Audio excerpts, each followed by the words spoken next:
2026 में यदि आप बिहार बोर्ड इंटर का एग्जाम देंगे तो मेरे प्यारे बच्चों आप बिल्कुल सही वीडियो पे आए, क्योंकि आज के क्लास के अंतर्गत हम लोग यह बात करेंगे कि 10 फरवरी को 10 फरवरी को जो आपका साइकोलॉजी का पेपर होगा सेकेंड सीटिंग में, साइकोलॉजी का पेपर होगा सेकेंड सीटिंग में, जिसे कि हम लोग मनोविज्ञान कहते हैं। तो मनोविज्ञान के 100% वायरल 100% वायरल क्वेश्चन पेपर लेकर के आए मेरे प्यारे प्यारे बच्चों, जो कि आपके एग्जाम में पूरा का पूरा आपका एग्जाम में हूबहू टकराने वाला है। और यदि आप चाहते हैं 10 फरवरी का एक भी क्वेश्चन को आपसे नहीं छूटे, चाहे ऑब्जेक्टिव हो या सब्जेक्टिव हो, तो इस वीडियो को शुरू से लेकर के अंत तक देखिएगा, क्योंकि साइकोलॉजी में जो है ना मेरे प्यारे बच्चों 100% लड़ने वाला पेपर आपका लेकर के चला है मेरे प्यारे प्यारे रसगुल्लों। तो चलिए सबसे पहले बात करते हैं मेरे प्यारे प्यारे बच्चों की, जब आप एग्जामिनेशन हॉल में जाइएगा 10 फरवरी को 10 फरवरी को जब आप एग्जाम देने के लिए जाएगा, तो समय के बारे में बात करते हैं तो आपको 3 घंटे 15 मिनट का समय दिया जाएगा। 3 घंटे 15 मिनट का समय दिया जाएगा, और 15 मिनट का समय आपको एक्स्ट्रा होता है, जिसमें कि OMR पेपर को आपको रंगना होता है।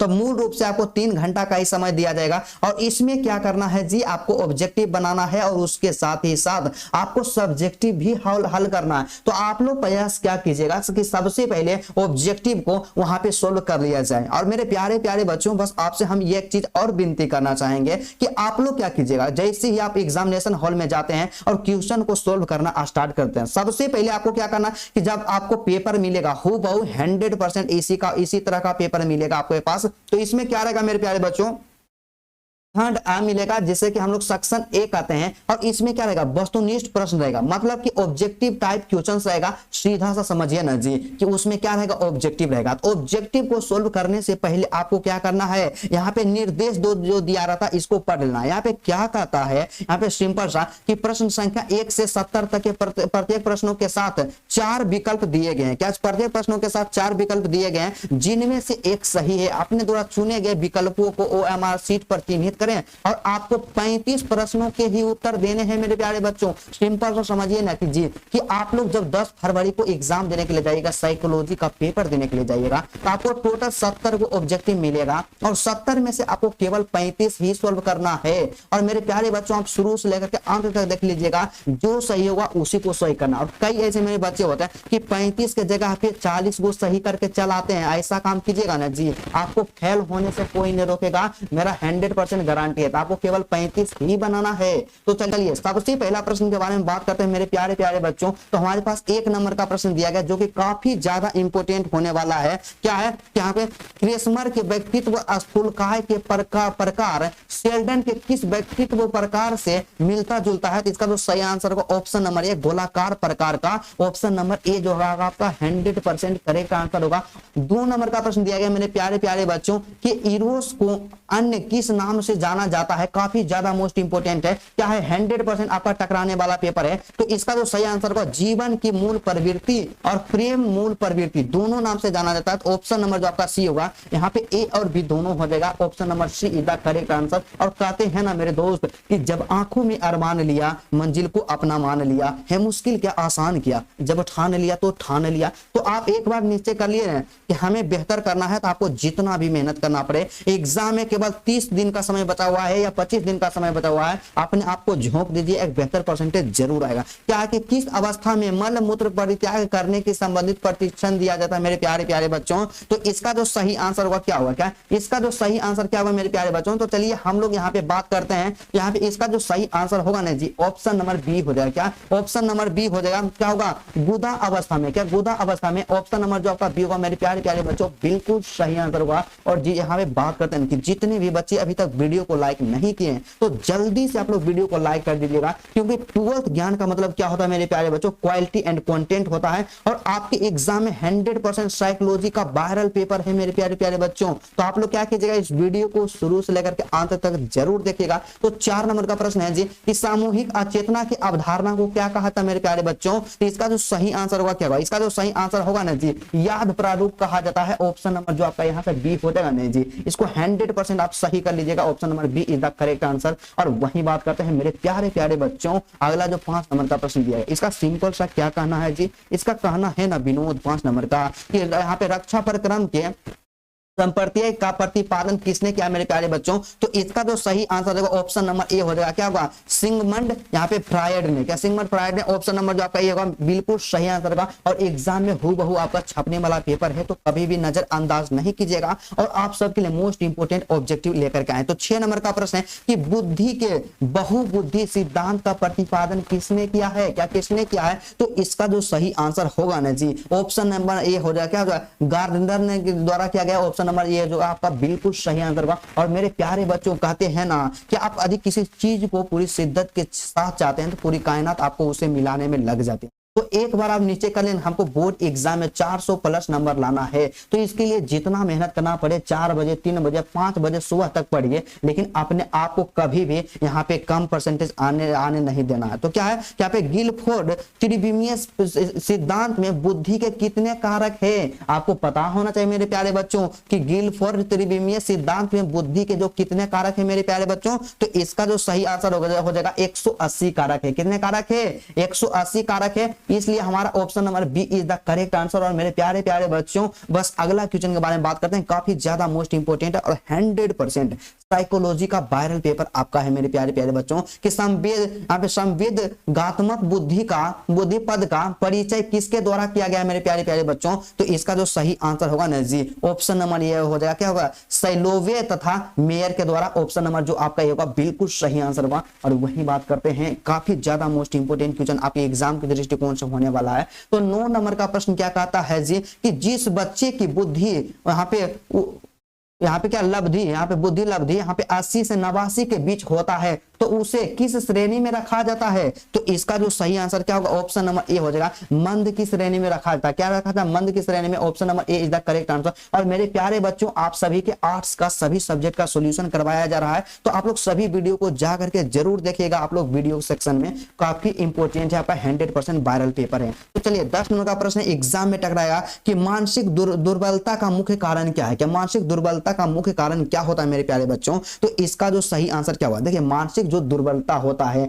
मतलब मानसिक तौर पे कोई व्यक्ति जो होता है कमजोर होता है, इसका कारण क्या होता है? जन्म का अज्ञात भी होता है, संक्रमण रोग भी होता है, संक्रामक रोग भी होता है, और यहाँ पे वंशानुक्रम भी होता है। तो ऑप्शन नंबर जो आपका डी होगा इनमें से सही होगा ना विनोद, यही हो जाएगा। Option number D is the correct answer. और वही बात करते हैं ना मेरे प्यारे प्यारे बच्चों, अगला जो 11 नंबर का क्वेश्चन है, तो इसका क्या इसका सिंपल सा कहना है ना विनोद 11 नंबर का कि 2 या 2 से अधिक व्यक्तियों के बीच वार्तालाप और अंतःक्रिया को क्या कहा जाता है? तो 2 या 2 से अधिक व्यक्तियों के बीच जो होता है वार्तालाप होता है या अंतःक्रिया होता है, उसे हम लोग क्या कहते हैं? साक्षात्कार कहते हैं। ऑप्शन नंबर जो आपका ये हो जाएगा बिल्कुल 100% करेक्ट आंसर होगा मेरे प्यारे प्यारे बच्चों। और यदि आपने अभी तक वीडियो को लाइक नहीं किए हैं, चैनल पे नए हैं, तो जल्दी से वीडियो को लाइक कर करके चैनल को सब्सक्राइब कर लीजिए। एग्जाम में आपको दिक्कत कभी भी होने नहीं देंगे। क्या है कि निम्नांकित में से कौन परामर्श का उद्देश्य है? देखिए परामर्श का जो उद्देश्य होता है मेरे प्यारे प्यारे बच्चों, क्या होता है परामर्श का उद्देश्य? क्या होता है? यहाँ पे विकासात्मक भी होता है, उसका यहाँ पे उपचारात्मक भी होता है, और यहाँ पे क्या है? निरोधात्मक भी होता है। तो ऑप्शन नंबर जो आपका डी हो जाएगा इनमें से सभी, all of these. Option number D is the correct answer.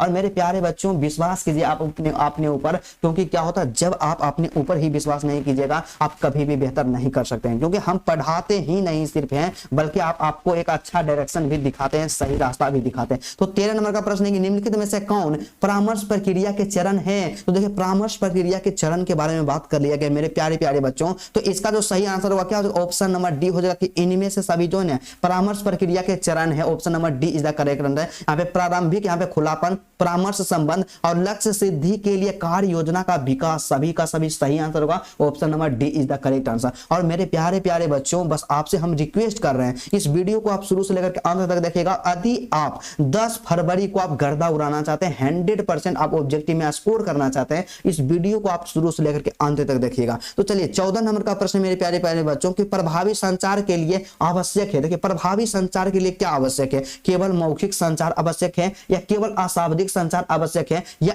ए और बी दोनों है, या इनमें से कोई नहीं मेरे प्यारे बच्चों। तो इसका जो सही आंसर क्या हुआ, इसका जो सही आंसर होगा ना जी ऑप्शन नंबर सी हो जाएगा कि प्रभावी संचार के लिए जो होता है ना केवल मौखिक संचार नहीं, मौखिक संचार भी आवश्यक है और केवल अशाब्दिक संचार भी आवश्यक है। ऑप्शन नंबर जो आपका सी होगा बिल्कुल सही आंसर होगा मेरे प्यारे प्यारे बच्चों। और वहीं बात करते हैं नेक्स्ट क्वेश्चन के बारे में। तो अगला जो प्रश्न हमारे पास दिया गया 15 नंबर का प्रश्न। तो 15 नंबर का क्वेश्चन का सिंपल सा कहना है मेरे प्यारे प्यारे बच्चों कि तनाव के समस्या अनुकूल संरक्षण मॉडल का प्रतिपादन किसने किया है। काफी ज्यादा मोस्ट इंपोर्टेंट क्वेश्चन है। इसका जो सही आंसर होगा ऑप्शन नंबर ये हो जाएगा, क्या होगा, हंस शैली ने किया है। Option number A is the correct answer. और मेरे प्यारे प्यारे बच्चों आप लोग कमेंट कीजिएगा कि आप 2026 के एग्जाम में कितना नंबर लाना चाहते हैं, आप साइकोलॉजी में कितना नंबर लाना चाहते हैं, आप कमेंट करके बताइएगा। क्या आप 90 प्लस लाना चाहते हैं, या 80 प्लस लाना चाहते हैं, या 75 प्लस लाना चाहते हैं, आप कमेंट जरूर कीजिएगा क्योंकि आपका कमेंट हम देखेंगे और लाइक भी करेंगे। तो चलिए 16 नंबर का प्रश्न है कि वह आवेदक के प्रति प्रतिक्रिया को क्या कहा जाता है। मेरे प्यारे बच्चों आपको सीधा सा याद रखना है कि वह आवेदक जो के प्रति जो प्रतिक्रिया होती है मेरे प्यारे बच्चों उसे क्या कहा जाता है। तो उसे हम लोग यहाँ पे सिंचाव कहते हैं, क्या सिंचाव कहते हैं, यहाँ पे सिंचाव कहते हैं। ऑप्शन नंबर जो आपका डी होगा बिल्कुल सही आंसर होगा और 100% आपके एग्जाम में यहाँ पे छपने वाला पेपर है मेरे प्यारे प्यारे बच्चों। तो कभी भी आप इस वीडियो को इग्नोर नहीं कीजिएगा। और 17 नंबर का प्रश्न है कि निम्नलिखित में से कौन एक समुच्चय समान अनुकूल संरक्षण उत्पन्न करने में तीन अवस्थाओं का सही अनुक्रम है मेरे प्यारे बच्चों। तो इसका जो सही आंसर क्या होगा, इसका जो सही आंसर होगा ऑप्शन नंबर डी हो जाएगा। चेतावनी है, प्रतिरोध है और यहाँ पे क्या परिक्रांति है। Option number D is the correct answer. Exam में 100% छपने वाला पेपर है। तो चलिए 18 नंबर का प्रश्न हमारे स्क्रीन पे शो कर रहा है। काफी ज्यादा इंपोर्टेंट प्रश्न है मेरे प्यारे प्यारे बच्चों। तो यहाँ पे क्या है कि विचारों, प्रेरणाओं और आवश्यकताओं एवं उद्देश्यों के परस्पर विरोध स्वरूप पैदा हुई यहाँ पे विक्षोभ या तनाव की स्थिति क्या कहलाती है। तो इसका जो सही आंसर होगा ना जी, इसका सही आंसर क्या होगा, ऑप्शन नंबर यहाँ पे क्या होगा, बी द्वंद्व कहलाती है। क्या कहलाती है, द्वंद्व कहलाती है। Option number B is the correct answer. मेरे प्यारे प्यारे बच्चों कहते हैं ना जी कि आपको यदि बेहतर करने के लिए जुनून आपके अंदर है ना, तो आपको बेहतर करने से कोई नहीं रोकेगा, बस आपको सिर्फ अपने काम पे फोकस करना है। तो चलिए यहाँ पे 19 नंबर का प्रश्न है, क्या है एफोनिया, क्या एफोनिया एवं यहाँ पे मुटिज्म लक्षण है। देखिए यहाँ पे सीधा सा आपको बात कर लिया है कि एफोनिया, क्या एफोनिया एवं मुटिज्म जो लक्षण है ना मेरे प्यारे प्यारे बच्चों, कि इसका लक्षण है यहाँ पे रूपांतर यहाँ पे हिस्टीरिया के लक्षण है। ऑप्शन नंबर जो आपका ये होगा बी होगा, बिल्कुल सही आंसर होगा। क्या हो जाएगा, ऑप्शन नंबर बी हो जाएगा। और उसके बाद अगला क्वेश्चन के बारे में बात करते हैं। तो यहाँ पे 20 क्वेश्चन है। तो 20 नंबर का क्वेश्चन है मेरे प्यारे प्यारे बच्चों, क्या कहता है कि निम्नलिखित में से कौन असमान व्यवहार का जैविक कारक नहीं है। तो इसका जो सही आंसर होगा ना मेरे प्यारे प्यारे बाबू, क्या हो जाएगा, ऑप्शन नंबर सी हो जाएगा, वैवाहिक समस्या। क्या वैवाहिक समस्या मेरे प्यारे बच्चों। और आप सबके सपोर्ट की वजह से आज जो मेरा चैनल 4K पहुंच गया और आप सबसे रिक्वेस्ट करते हैं मेरे भाई, आप लोग जल्दी से इसको 5K जरूर कर दीजिएगा, क्योंकि हम जानते हैं कि हम आपको अपना भाई मानते हैं और मेरे भाई हमें मदद जरूर करेंगे, मेरा सपोर्ट जरूर करेंगे, क्योंकि हम आपके लिए मोस्ट इंपोर्टेंट क्वेश्चन को लेकर के आते हैं। तो चलिए यहाँ पे 21 नंबर का प्रश्न है कि यहाँ पे डायग्नोस्टिक यहाँ पे एंड यहाँ पे स्टैटिस्टिकल यहाँ पे मैनुअल का प्रकाशन किसने किया मेरे प्यारे बच्चों। तो इसका जो सही आंसर होगा ना जी, ऑप्शन नंबर ए हो जाएगा, क्योंकि अमेरिकन मनोचिकित्सा संघ ने किया था। Option number A is the correct answer. और मेरे प्यारे प्यारे बच्चों अगला क्वेश्चन के बारे में बात करते हैं, जो कि 22 नंबर का प्रश्न है। तो 22 नंबर का क्वेश्चन क्या कहता है, तो 22 नंबर के क्वेश्चन का कहना है ना विनोद, इसका सिंपल सा कहना है। क्या कहना है विनोद, कि निम्नलिखित में से कौन असामान्य, क्या असामान्य व्यवहार के 4D, क्या 4D में शामिल है। क्योंकि असामान्य व्यवहार के 4D में जो शामिल होता है ना मेरे प्यारे प्यारे बच्चों, कौन है, ऑप्शन नंबर सी है। क्या ऑप्शन नंबर सी, मतलब कि विचलन भी शामिल है और यहाँ पे क्या है, वैथा भी शामिल है। वैथा भी शामिल है, तो मतलब कि ऑप्शन नंबर ए और बी दोनों हो जाएगा। तो option number C is the correct answer मेरे प्यारे बच्चों। एग्जाम में 100% वाला पेपर है, तो कभी भी आप इग्नोर नहीं कीजिएगा, क्योंकि हम मेरा देखिए सिंपल सा कहना है मेरे प्यारे बच्चों कि आपको एग्जाम मतलब इतना मेहनत कर देना है ना कि रिजल्ट जब आपका आए तो रिजल्ट को बताते हुए अपने माता पिता का सर किसी के सामने नहीं झुकना चाहिए। आप लोग इतना मेहनत कर दीजिए। चलिए 23 नंबर का प्रश्न है कि आंधी तूफान से आयुक्त संगत भय को क्या कहते हैं? भय को कहते हैं मेरे प्यारे बच्चों। तो इसका जो सही आंसर होगा क्या हो जाएगा? इसका जो सही आंसर होगा ना जी, ऑप्शन नंबर ए इसका सही आंसर होगा, बिल्कुल करेक्ट आंसर होगा। और वही बात करते हैं ना मेरे प्यारे प्यारे बच्चों अगला क्वेश्चन के बारे में। तो 24 नंबर का प्रश्न है। तो 24 नंबर का क्वेश्चन सिंपल सा है कि मनोग्रस्ता जब कार में बदल जाता है, क्या मनोग्रस्ता जब कार में बदल जाता है तो उसे क्या कहते हैं? तो उसे जो हम लोग कहते हैं ना मेरे प्यारे प्यारे क्या कहते हैं? बाध्यता कहते हैं। क्या बाध्यता कहते हैं? Option number A is the correct answer. और एग्जाम के दृष्टिकोण से इतना ज्यादा खतरनाक है ना जी कि इसके बारे में जितना हम बोलेंगे उतना कम पड़ेगा। ठीक है, तो चलिए 25 नंबर का प्रश्न है और आज की क्लास का सबसे अंतिम प्रश्न है मेरे प्यारे प्यारे बच्चों कि रोगी केंद्रित चिकित्सा को किसने प्रतिपादित किया है? देखिए रोगी केंद्रित चिकित्सा जो प्रतिपादित किया गया है मेरे प्यारे प्यारे बच्चों, किसके द्वारा? कार्ल रोजर्स के द्वारा। कार्ल रोजर्स के द्वारा। Option number C is the correct answer. और मेरे प्यारे बच्चों आज जो है यहाँ पे आपका जो होता है मेरे प्यारे प्यारे बच्चों साइकोलॉजी जो है उसका फर्स्ट क्लास है, क्या पार्ट 1 है। और आपको क्या कराएंगे? साइकोलॉजी का 5 गो सेट कराएंगे और 5 सेट का आपको सोल्यूशन कर लेना है। और 100% हम लिख करके देते हैं तमाम ऑब्जेक्टिव प्रश्न आपका 5 सेट से ही रहेगा, इससे बाहर क्वेश्चन नहीं पूछा जाएगा। और मेरे प्यारे बच्चों आपको वीडियो अच्छा लगा तो सबसे पहले मेरे चैनल पे नए हैं ना जी तो आप लोग क्या कर दीजिएगा, दिल से आप लोग लाइक कर दीजिएगा वीडियो को। चैनल पे नए हैं तो चैनल को सब्सक्राइब करके अपना दोस्त बन जाइएगा, एग्जाम तक आपको दिक्कत होने हम नहीं देंगे। और ज्यादा ज्यादा आप लोग वीडियो को शेयर कीजिएगा और आप कमेंट कीजिए कि आपको किस सब्जेक्ट में सबसे ज्यादा प्रॉब्लम है। आप कमेंट कीजिएगा, आपके कमेंट को हम लाइक कर देंगे और इसका मतलब समझिएगा कि हम लोग उस पर क्या है कि वीडियो लेक्चर लेकर के आएंगे। तो आप लोग कमेंट जरूर कीजिएगा अपना प्रॉब्लम। तो चलिए मेरे प्यारे प्यारे बच्चों की आज की क्लास यहीं तक रहता है, फिर आपसे मिलते हैं नेक्स्ट वीडियो में और नेक्स्ट टॉपिक के साथ। तब तक के लिए जय हिंद।